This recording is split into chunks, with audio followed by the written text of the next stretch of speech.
International Monetary Fund and the World Bank Group have, in the just concluded meetings in Washington, D.C., acknowledged Nigeria's progress in implementing economic reforms, including the liberalization of the exchange rate regime, which has helped lower sovereign credit spreads. The World Bank also expressed support for the federal government's job creation plan, particularly in stimulating private sector investments in digital infrastructure to create high-quality jobs for young Nigerians, but also warned Nigeria to remain vigilant in the face of mounting global trade tensions and tightening financial conditions, which could impact the country's earnings from commodity exports. To discuss further on the takeaways from the IMF and Spring Bank meetings is Dr. Chijioke Ikechukwu. He's a CEO, Dignity Finance Investment, or Bristol Investment.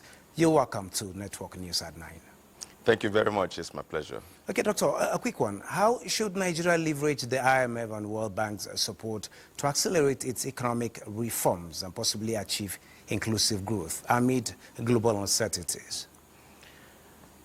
For many years of our existence, we've always known that IMF and World Bank are very good partners for us in economic growth.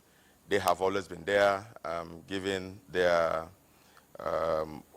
own consultancy and supporting financially and supporting economically.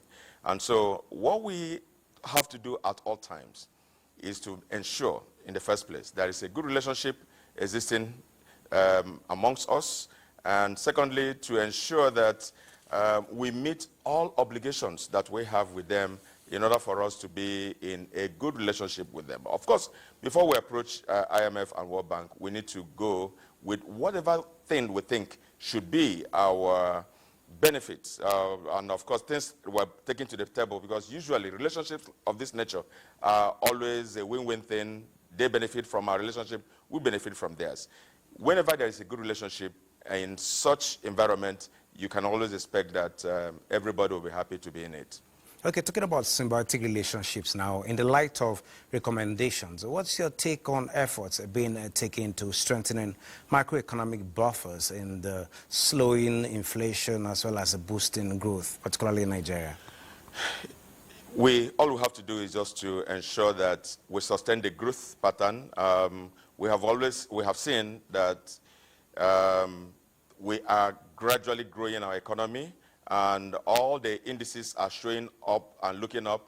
We have also seen that the reforms of government are being accepted and acceptable to international economy and international participants. And so we are going to continue in that light and to sustain what we're doing that is actually making our economy to peak gradually. I'm sure you see that most of the indicators are just looking up, and we have to continue to do that. I'm sure you know Rome was not built in a day, and it requires some gradual efforts. And once we continue to do that, we are going to be where we want to be.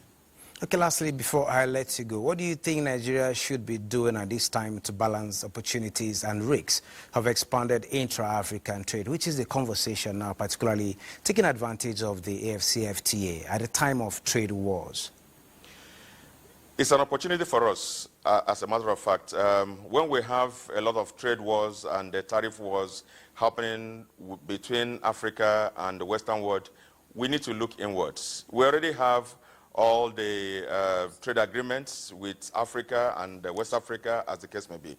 What we need to do is just to benefit from the relationships we already have.